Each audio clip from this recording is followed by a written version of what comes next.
Assalamualaikum warahmatullahi wabarakatuh. Jamaah Masjid Jami Al-Muharram yang mudah-mudahan selalu dan senantiasa dalam payung rahmah kasih sayangnya Allah Subhanahu wa ta'ala. Alhamdulillah, di Ahad subuh kondisinya selesai sholat subuh berjamaah. Bulannya bulan Muharram, tahun berapa Pak? 1444, angka cantik. Kita diberi nikmat oleh Allah Subhanahu wa ta'ala untuk bisa hadir di tempat yang mulia ini, di masjid yang mulia, di majelis yang mulia ini, untuk sama-sama mencari ilmunya Allah Subhanahu wa ta'ala. Mudah-mudahan sholat sunnah kita, sholat subuh kita, dan amalan-amalan kita yang lainnya diterima oleh Allah Subhanahu wa ta'ala. Sholawat serta salam tak lupa mari sama-sama kita sanjungkan keharibaan junjungan baginda Nabi besar Muhammad sallallahu alaihi wasallam. 1444 berarti sudah 1400 tahun lebih risalah yang dibawa oleh Nabi kita Nabi Muhammad ini tetap eksis sampai dengan saat ini dan insya Allah sampai hari kiamat nanti. Dan perlu diketahui, populasi kuantitas dari umat muslim dari tahun ke tahun terus meningkat. Bahkan ada satu riset katanya, hampir tidak ada negara di dunia ini kecuali pasti salah satu warga negaranya itu beragama Islam. Alhamdulillah. Mudah-mudahan kuantitas bukan sekedar kuantitas, mudah-mudahan muslimnya berkualitas, ya, baik dalam pandangan Allah Subhanahu wa ta'ala. Para jamaah sekalian, alhamdulillah kita bisa bertemu lagi dalam majelis yang mulia ini untuk sama-sama hari ini akan kita bahas tentang karakteristik ibadur rahman yang kami ambil dari tafsir Al-Munir karya Syekh Wahbah Zuhaili. Untuk mengambil keberkahan dari pengarang kitab ini, mari sama-sama kita baca suratul Fatihah. Juga kita hadiahkan untuk orang tua kita, guru-guru kita, muassis daripada masjid ini, orang-orang yang sudah menyumbangkan hartanya untuk masjid ini. Program-programnya mudah-mudahan Allah naungi dengan keberkahan, maghfirah. Amin amin ya rabbal alamin. Al-Fatihata ila arwahi abaina wa ummahatina wa ajdadina wa jaddatina wa masyayikhina fid din. Wa nakhussu khassatan ila ruh muallifi hadzal kitab Al-Ustaz Ad-Doktor Wahbah Az-Zuhaili Dzil Karamah. Nafa'ana Allahu bihi wa bi barakati ulumihi fid dini wad dunya wal akhirah. ولفتوح العلم والحكمة وإلى حضرة النبي الفاتحة.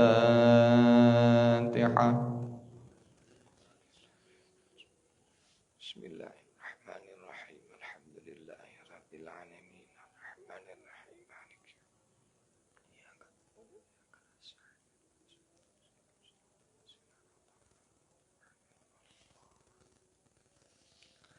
Amin amin ya rabbal alamin. Jamaah rahimakumullah, apa sih ibadur rahman? Kenapa ibadur rahman itu mulia? Lalu apa karakteristiknya atau ciri-ciri daripada ibadur rahman? Kalau Jumatan sering kita dengar ya Pak, ibadallah, ya, ittaqullah. Nah, Al-Quran menyebutnya dengan ibadur rahman. Dalam bahasa Arab Menurut Syekh Wahbah Zuhaili, ibadur rahman ini al-idhofatu litashrifi wa takrim. Disandarnya kata ibad dengan ar-rahman ini litashrifi wa takrim, untuk memuliakan. Ya, yang maknanya adalah hamba-hamba yang maha rahman, hamba-hambanya Allah Subhanahu wa ta'ala. Jadi untuk menjadi hamba-hambanya yang rahman ini ada syarat-syaratnya. Jangan sampai selama ini kita merasa sebagai abdinya yang maha rahman, ternyata abdinya setan. Nauzubillah min zalik. Seperti yang sudah saya tuliskan sebagian, ini ada 6 syaratnya. Aslinya itu 9, namun pada kesempatan yang terbatas ini mungkin yang saya akan bahas fokusnya hanya 4, yang 2 silakan Bapak Ibu baca di rumahnya masing-masing.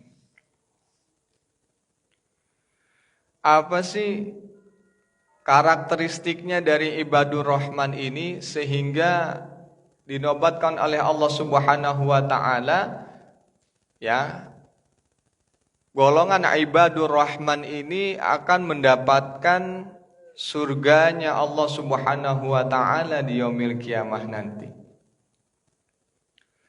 Dan kalau kita lihat Ar-Rahman ini kan ya salah satu daripada 99 Asmaul Husna. Kalau saya tidak salah di sini dipelajari ya tadabbur Asmaul Husna, alhamdulillah. Sudah sampai asma yang keberapa tuh? 19, alhamdulillah. Ar-Rahman ini adalah asma Allah yang pertama, yang menurut Imam Ghazali ini adalah bagian dari sa'adatul ukhrawiyah, kebahagiaan akhirat. Mulai dari ditancapkannya iman, hidayah, sampai masuk ke dalam surganya Allah dan dapat memandang Allah Subhanahu wa ta'ala, ini adalah bagian dari rahmannya Allah. Apa sih karakteristiknya, apa sih ciri-cirinya ibadur rahman itu sendiri? Yang pertama, wa ibadur rahmanil ladzina yamshuna 'alal ardi haunan. Sifat tawadhu. Ibadur rahman itu jalan di atas muka buminya Allah Subhanahu wa ta'ala, tidak dalam keadaan angkuh dan sombong. Kata Syekh Wahbah Zuhaili, yamshuna fi sakinatin wa waqarin min ghairi istikbarin.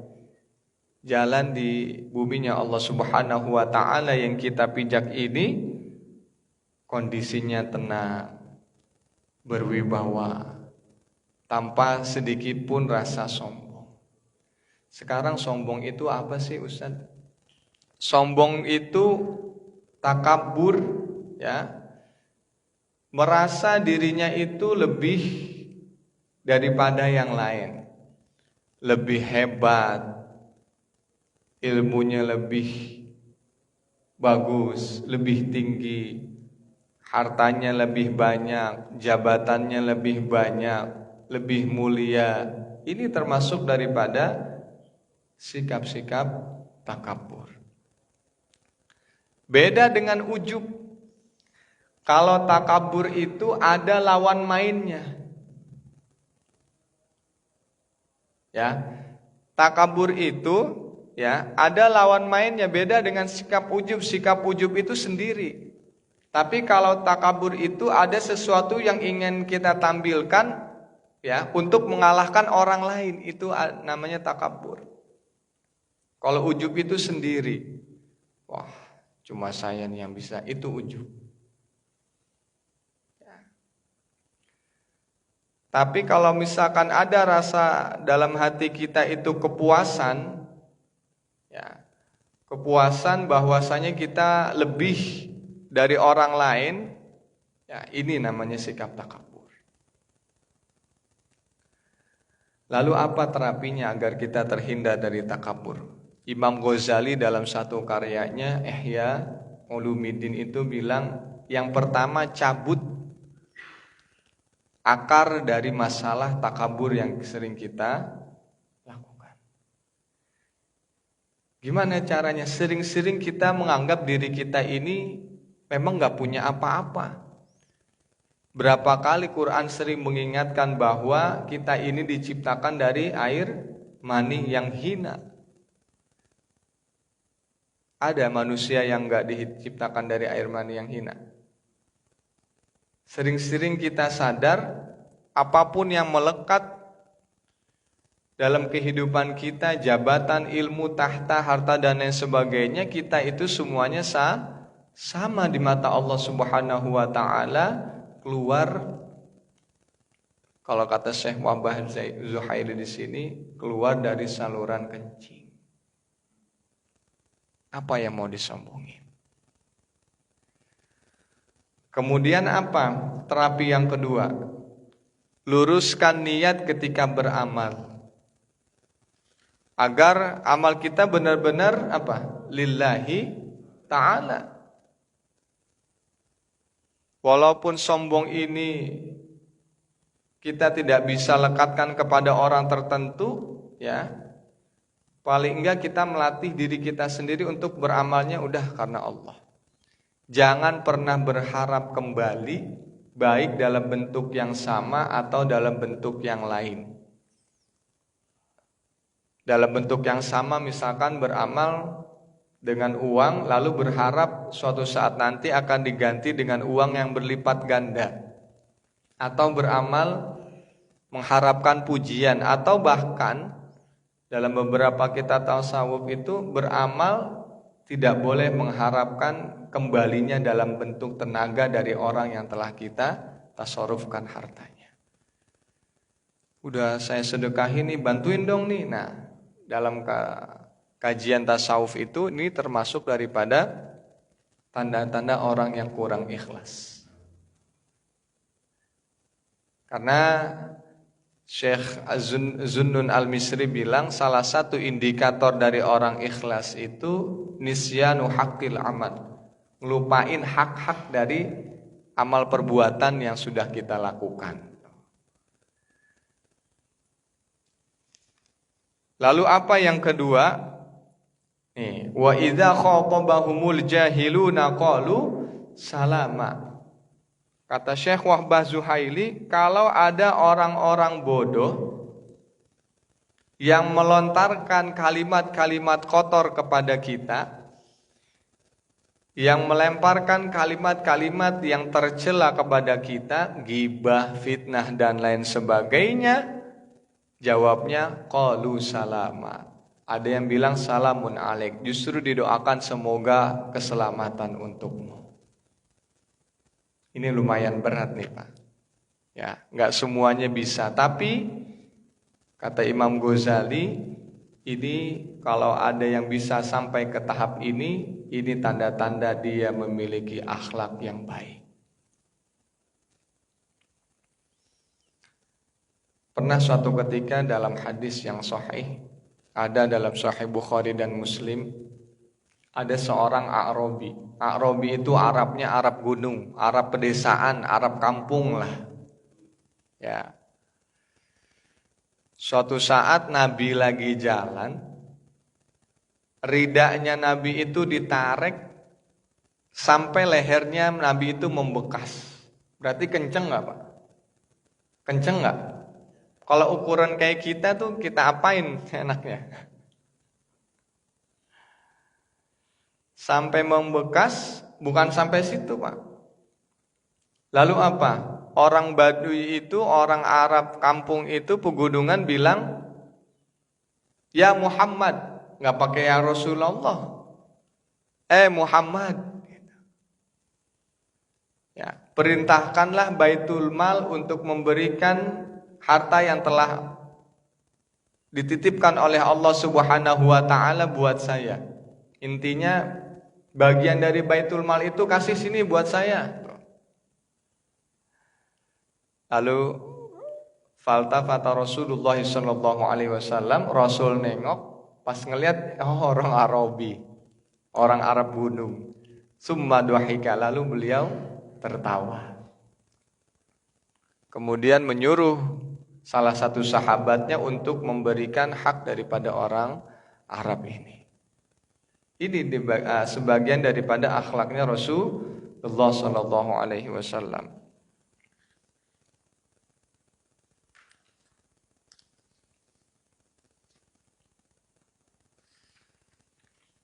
Ada kisah menarik lagi dari Uwais Al-Qarni.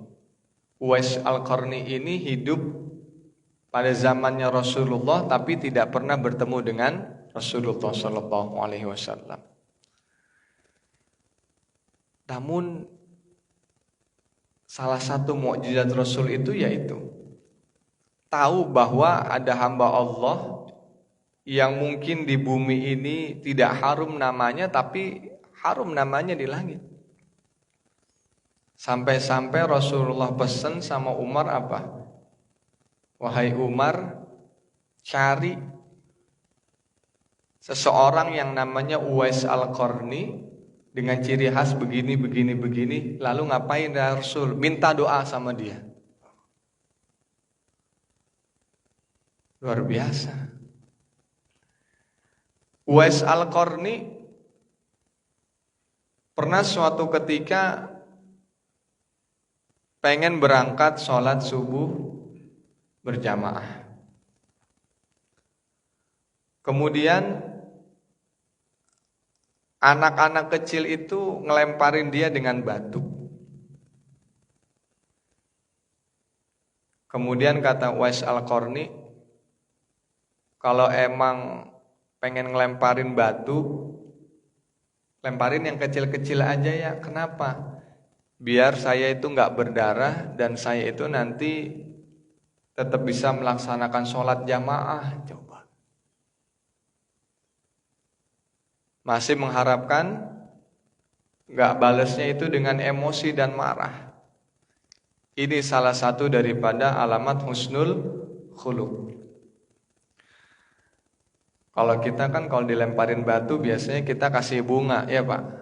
Tapi kasih bunganya lengkap sama pot bunganya sekalian. Ini emang berat, ya. Tapi itu lagi ganjarannya surga karena masuk dalam kategori ibadur rahman.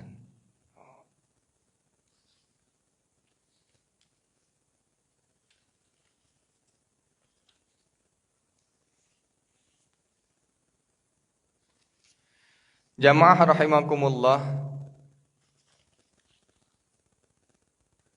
Karakteristik yang ketiga daripada ibadur rahman ini adalah walladzina yabituna li rabbihim sujjadan wa qiyama. Yang suka melaksanakan sholat qiyamul lail, intinya itu. Dalam sebuah ayat dikatakan wa minal laili fatahajjad bihi nafilatan laka asa ayyab'asaka rabbuka maqamam mahmuda. Orang-orang yang suka melaksanakan sholat tahajud, kata Allah Subhanahu wa ta'ala, nanti di akhirat kelak dia akan mendapatkan maqamam mahmuda yang menurut para ulama tafsir ini adalah syafaatnya Rasulullah sallallahu alaihi wasallam. Kata Imam Ghazali ada beberapa tingkatan orang melaksanakan tahajud. Yang pertama full satu malam. Ada yang setengah malam. Ada yang sepertiga malam. Ada yang seperenam malam. Dan ada juga yang sekedar melaksanakan 4 atau 2. Tapi jangan remehkan yang 4 atau 2.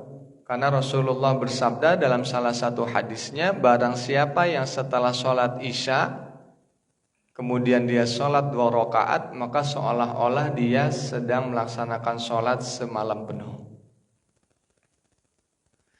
Ya Ustaz, saya berat. Kadang kena air wudhu jam 3 tuh menggigil. Masih ada alternatifnya kata Imam Ghazali. Kalau memang ada uzur sehingga berat, jangan kecewa kata Imam Ghazali. Kenapa? Ganti dengan apa? Duduk, menghadap kiblat, berzikir kepada Allah Subhanahu wa taala, lalu nanti paginya ditambal dengan sholat duha. Saking jangan ditinggalnya kemuliaan malam. Ada nggak tips-tipsnya agar mudah bangun malam? Banyak. Kata Imam Ghazali, yang pertama apa? Kurangi makan banyak. Ini sebabnya kalau kita puasa, bangun malam jam 3 tuh enteng nggak Pak? Bedain puasa sama habis puasa. Lebih mudah mana bangun malamnya? Pas Ramadan atau pas bulan-bulan yang lain? Lebih mudah yang mana? Ramadan biasanya. Kenapa? Kita kurangi makannya. Terus yang kedua kata Imam Ghazali, kurangi lelahnya dalam beraktivitas di siang hari. Ini bisa membantu memudahkan bangun malam. Terus yang ketiga apa? Qailulah, tidur siang sebentar. Nah, tidur siang yang bagus itu menurut Imam Ghazali dilaksanakan sebelum zuhur. Kalau kita biasanya tidur siang jam berapa? Habis sembahyang zuhur bangun asar. Ada lagi bangunnya sampai maghrib. Kebluk namanya.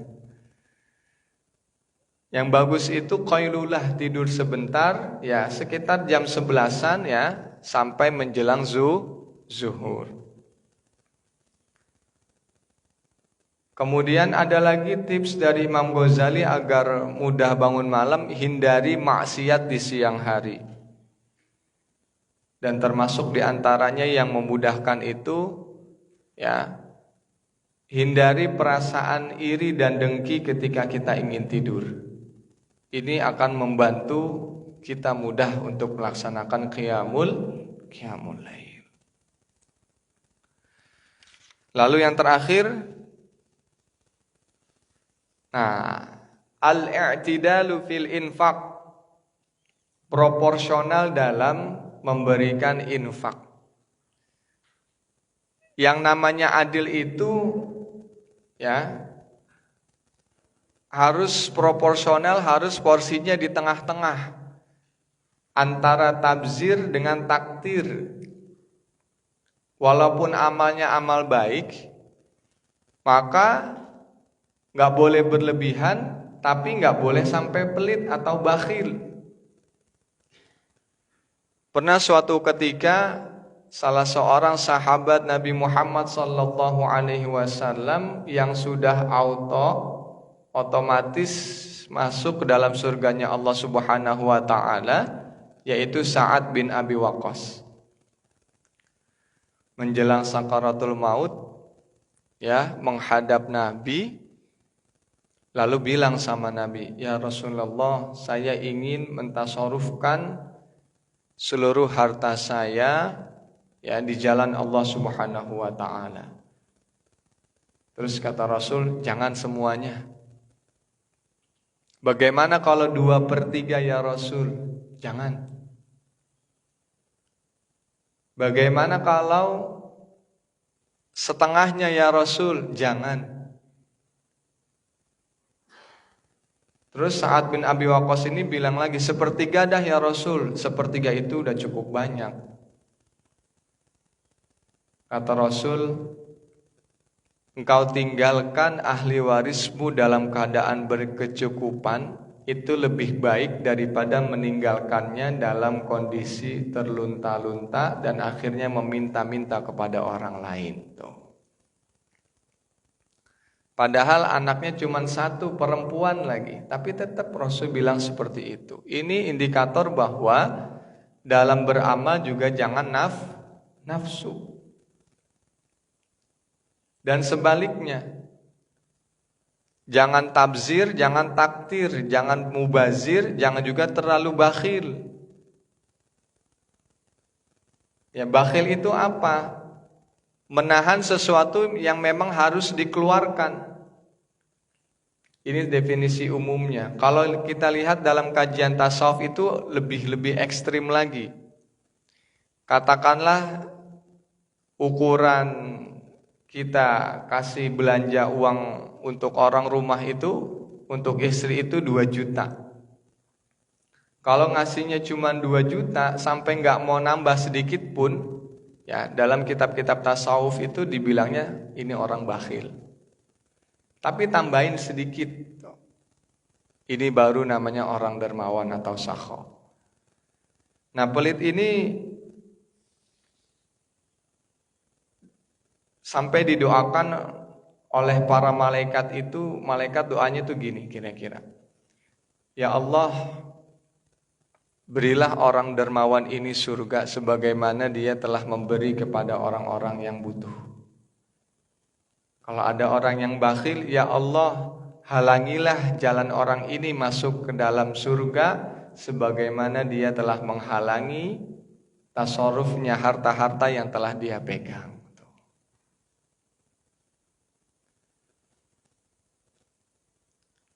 Imam Ghazali pernah bilang gini, Pak.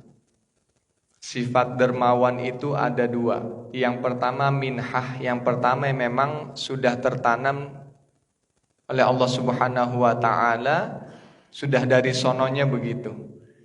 Suka lihat anak kecil enggak, Pak? Kadang-kadang kalau anak kecil itu bagi-bagi aja. Ada orang dewasa yang begitu.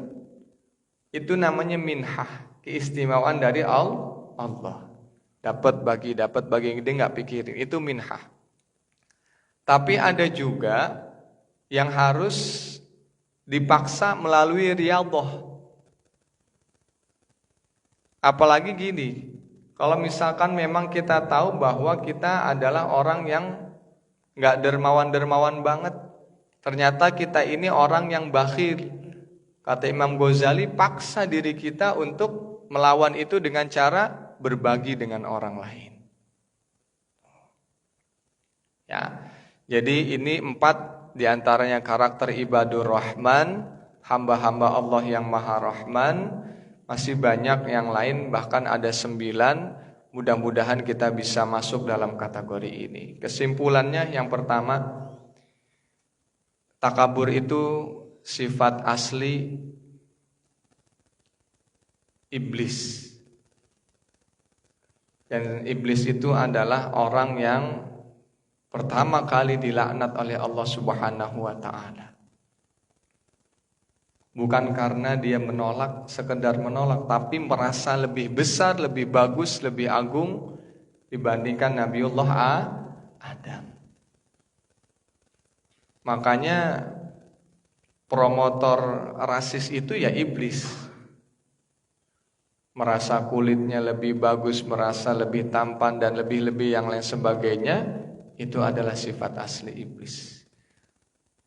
Kata Luqmanul Hakim kepada anaknya, la tamshi fil ardi maroha, jangan kau jalan di muka bumi ini dalam keadaan angkuh. Terapisnya ingat bahwa kita ini semua ya lahir dari saluran yang hina, lahir dari air yang hina, dan kita akan kembali pada pangkuan Allah Subhanahu wa taala, pun akan ditimbun masuk ke dalam tanah. Kemudian beramallah ikhlas karena Allah Subhanahu wa taala, tanpa sedikit pun mengharap kembali, baik dalam bentuk yang sama atau dalam bentuk yang lain, penghormatan kah, kemudian ada jabatan lain dan sebagainya. Kemudian yang kedua tadi, dicela orang, diomongin orang, digibahin orang, difitnahin orang, itu sudah bagian yang harus kita terima ketika kita memutuskan diri untuk mukhalatoh, untuk bergaul dengan orang lain. Kalau nggak mau digibahin, difitnahin, ada sebuah riwayat mengatakan tinggalnya fil makbaroh. Di mana, Pak? Di kubur. Kata Imam Ghazali, kalau nggak mau diomongin orang pilihannya cuma satu, uzlah, mengasingkan diri. Ya dulu kayak wali-wali Songo tuh, makanya kan makamnya tuh banyak di atasnya. Itu salah satu bentuk uzlah. Ya, mengasingkan diri, kemudian tetap sholat. Ya, nggak ada wali yang tidak sholat. Ya, wali itu tetap sholat, tetap puasa dan lain sebagainya. Dan kemudian yang ketiga, kita niatkan dari malam ini ya untuk senantiasa bisa melaksanakan qiyamul lail walaupun hanya 2 rakaat. Kalau seandainya memang nggak bisa banget, sakit, dingin dan lain sebagainya, pakai alternatif yang dikasih Imam Ghazali. Duduk menghadap kiblat, zikir, dan nanti pagi-paginya kita sambung, kita tambal dengan sholat duha. Dan yang terakhir, usahakan proporsional dalam berinfak. Berlebih-lebihan sampai membuat kita itu krisis juga, sampai orang rumah juga jadi berantakan, itu juga nggak bagus. Tapi kalau terlalu bakhil, itu juga nggak bagus. Maka perintah dalam Quran itu i'tidal, mutawassit, wasatiyah, tengah-tengah. Ada saatnya kita berbagi ya, dan ada juga saatnya kita menahan diri. Inilah 4 karakter ibadur rahman. Mudah-mudahan Allah akui kita sebagai hambanya, dan mudah-mudahan tidak Allah wafatkan kita kecuali semua karakter ibadur rahman ini sudah kita laksanakan. Dan sampai akhirnya kita ingin menutup mata, mudah-mudahan Allah izinkan mulut kita, lisan kita untuk mengucapkan kalimat tauhid la ilaha illallah Muhammadur Rasulullah sallallahu alaihi wasallam.